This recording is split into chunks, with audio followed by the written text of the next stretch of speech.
नमस्कार माझ्या लाडक्या प्रेक्षकांनो, कशा आहात? आजच्या व्हिडिओमध्ये आपले स्वागत आहे. आज आपण पाहणार आहोत खूपच महत्त्वाचे असे 15 किचन टिप्स. चॅनलवरती नवीन असाल तर सबस्क्राइब करायला विसरू नका. तर व्हिडिओला सुरुवात करूया. आजची आपली पहिली टिप आहे, संत्रीच्या वाळलेल्या सालीला जर जाळलं तर डास चिलट पळून जातात. यासाठी संत्रीची साल उन्हामध्ये छान वाळवून घ्यावे. नंतर त्याचे बारीक पावडर हे करून घ्यावे. आता हे पावडर जळत्या कोळशावरती टाकावे व रूम मध्ये घरामध्ये सर्वत्र याचा धूर करावा. या संत्रीच्या सालीच्या पावडरच्या धुरामुळे घरातील डास हे खूप कमी होतात. हे धूर संध्याकाळच्या वेळेस किंवा झोपायच्या वेळेस करावे, ज्या वेळेस डास हे खूप येतात. चॅनल वरती नवीन असाल तर सबस्क्राइब करायला विसरू नका व व्हिडिओला लाईक करा. आपली पुढची टिप आहे, कधी कधी काम करत असताना अचानक आपले हात किंवा शरीराचा कुठलाही भाग जर जळाला असेल तर अशा वेळेस लगेच त्या जळालेल्या त्वचेवर केळीचे मॅश करून त्याचा लेप करून लावावे. यामुळे जळालेली त्वचा ही थंड पडते व आपल्याला आग जास्त होत नाही. जर आपल्या जवळ केळी उपलब्ध नसेल तर अशा वेळेस फ्रीज मधील थंड पाणी हे जळालेल्या त्वचेवर सोडावे. यानेही जळालेली त्वचा ही थंड पडते व आपणास दुखणं कमी होते. आपणास कुठली टिप आवडली आहे कमेंट बॉक्स मध्ये नक्कीच सांगा. आपली पुढची टिप आहे, जर आपणास सतत सर्दीचा त्रास होत असेल तर अशा वेळी आंघोळ करताना तोंडामध्ये पाणी भरून ठेवावे व नंतर आंघोळ करावे. अशा पद्धतीने जर तुम्ही आंघोळ केली तर तुम्हाला कधीही सर्दीचा त्रास हे होणार नाही. आपली पुढची टीप आहे, आंघोळ करायच्या अगोदर नाकावर, कानामध्ये, नाभीवर व अंगठ्याच्या नखावरती जर मोहरीचं तेल लावलं तर आपले डोळे हे कधीही खराब होणार नाहीत. डोळे हे छान स्वच्छ राहतात व डोळ्याची जे रोशनी आहे ते पण कमी होणार नाही. आपली पुढची टीप आहे, जर तुमचा मोबाईल बिलकुल डिस्चार्ज व्हायच्या जवळ असेल तर अशा वेळेस मोबाईलचा वापर करणे हे कटाक्षाने टाळावे किंवा मोबाईलवरती बोलूही नये. अशा वेळेस मोबाईलचे रेडिएशन हे 1000 पट जास्त असते व ते आपल्या मेंदू खराब करण्यासाठी भरपूर आहे. यामुळे ज्या वेळेस मोबाईल हे डिस्चार्ज व्हायचं असतो त्यावेळेस आपण मोबाईल हे बिलकुल वापरू नये. त्याला चार्ज करून नंतरच आपण मोबाईल वापरावे.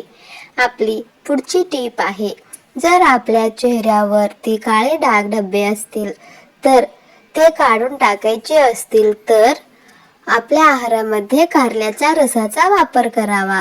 कारल्याचं रस हे जरी कडू असलं तरी त्याच्या शरीराला हे खूप फायदे असतात. त्यामुळे नियमितपणे कारल्याचा रस आपण प्यावे. यामुळे आपली स्किन हे एकदम ताजी तवानी दिसते व चेहऱ्यावरती एक देखील डाग राहत नाही. आपली पुढची टीप आहे, जर तुमचे पोट दुखत असेल तर तुम्ही बारीक इलायची चावून चावून खावी. यामुळे आपल्या पोटदुखीमध्ये आपणास निश्चितच आराम हे मिळत असते. आपली पुढची टीप आहे, बंद खोलीमध्ये किंवा घरामध्ये, घर जर बंद असेल तर ओलसरपणामुळे किंवा दमटपणामुळे हे खूपच वास असे येत असते. तर जर तुमच्या घरी दमटपणा किंवा ओलसरपणा जास्त असेल किंवा पावसाळ्यामध्ये असे वास येत असेल तर आपण आपल्या घरामधील जे काही सर्व खिडक्या, दरवाजे आहेत ते सतत उघडे करून ठेवावे. उघडे करून ठेवल्यामुळे आपल्या घरामध्ये हवा हे सतत खेळती असते व त्यामुळे दमटपणामुळे येणारा आपल्या घरामध्ये वास हे येत नाही, कमी होतो. आपली पुढची टीप आहे, जर तुम्ही सूप बनवत असाल तर सूप मध्ये पनीरचे तुकडे घालावे. यामुळे सूप हे अधिक पौष्टिक पण होते व पनीर घातल्यामुळे सूप हे चवीलाही चवदार लागते. आपण कुठून पाहत आहात प्लीज कमेंट बॉक्स मध्ये नक्कीच सांगा. तर आपली पुढची टीप आहे, जर तुमच्या फ्रीज मध्ये खूपच वास येत असेल तर अशा वेळी ब्रेडचे 2 स्लाइस घ्यावे व ते फ्रीजमध्ये ठेवावे. फ्रीजमधील जे काही कुबट वास असेल ते ब्रेड शोषून घेतं. यामुळे आपल्या फ्रीजमधील वास हे कमी होतं. तसेच सतत आपले फ्रीज हे क्लीन करत राहावे. आपली पुढची टीप आहे, मार्केटमध्ये गेल्यानंतर जर तुम्हाला डाळिंब खरेदी करायची असेल व ते कशी खरेदी करावी हे कळत नसेल तर डाळिंब खरेदी करण्यापूर्वी डाळिंब हे छान फुगलेले व वजनदार असलेले खरेदी करावे. अशा प्रकारे जर तुम्ही डाळिंब खरेदी केला तर डाळिंबाच्या दाण्यामध्ये रस हे भरपूर प्रमाणात असते. तसेच डाळिंबाची साल पण आपण छान बघून घ्यावी. जर डाळिंबाची साल पातळ असेल तर अशी डाळिंब आपण निवडावे. जाड सालीचे डाळिंब आपण घेऊ नये. आपली पुढची टीप आहे, सर्वांनाच पाणीपुरी म्हटलं की तोंडाला पाणी सुटतं. तर खूपच सगळ्यांना पाणीपुरी खायला आवडतं, पण कोण हायजीनमुळे बाहेरची पाणीपुरी खायला टाळतात. त्यांना बाहेरची पाणीपुरी खाऊ वाटत नाही. तर घरच्या घरी जर पाणीपुरीचे पाणी बनवत असाल तर त्यामध्ये तुम्ही जिरा, हिंग, धने, कोथिंबीर, पुदिना, हिरवी मिरची, लाल मिरची, आमचूर पावडर असे सर्व पदार्थ टाकावे.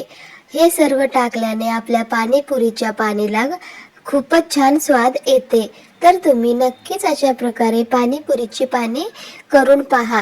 तुम्हाला तो खूपच आवडेल. इथपर्यंत व्हिडिओ पाहिला असाल व सबस्क्राईब करायला विसरला असाल तर नक्कीच सबस्क्राईब करा व व्हिडिओ थोडासाही आवडला असेल तर लाईक करायला विसरू नका. आपली पुढची टीप आहे, जर तुम्ही 1 आठवडाभर सतत 5 खारीक खाल्ला तर कितीही जुना कब्ज असेल, बद्धकोष्ठता असेल तर ती कमी होते. खारीक खाल्ल्यामुळे आपले पोट हे एकदम साफ होते. त्यामुळे 40 नंतर आपल्याला बद्धकोष्ठतेचा त्रास होत असतो. तर अशा व्यक्तींनी 1 आठवडाभर सतत रोज 5 खारीक खाऊन बघा. तुम्हाला हे नक्कीच फरक जाणवेल. बद्धकोष्ठता वाढल्यास मूळ व्याधाचा पण त्रास होऊ शकतो. तर प्रेक्षकांनो, तुम्हाला हा व्हिडिओ कसा वाटला? जर हा व्हिडिओ थोडासाही आवडला असेल तर कृपया व्हिडिओला लाईक करायला विसरू नका. सोबतच तुमच्या मित्रपरिवारासोबत शेअर देखील करू शकता. तुम्हाला हा व्हिडिओ आवडला नसेल तर डिसलाईक देखील करू शकता. आणि जर तुम्ही चॅनलवरती नवीन असाल तर कृपया सबस्क्राईब करायला विसरू नका. सोबतच बेल आयकॉन असतं ते पण प्रेस करा. तुम्ही कुठून पाहत आहात प्लीज कमेंट बॉक्स मध्ये नक्की सांगा, जेणेकरून मला समजेल की माझा व्हिडिओ कुठे कुठे पोहोचला आहे, कोण कोण पाहत आहे. आपला मूल्यवान वेळ देऊन व्हिडिओला शेवटपर्यंत पाहिल्यामुळे आपल्या सर्वांचे मनापासून धन्यवाद. तर भेटूया अशाच पुढच्या व्हिडिओमध्ये. तोपर्यंत नमस्कार.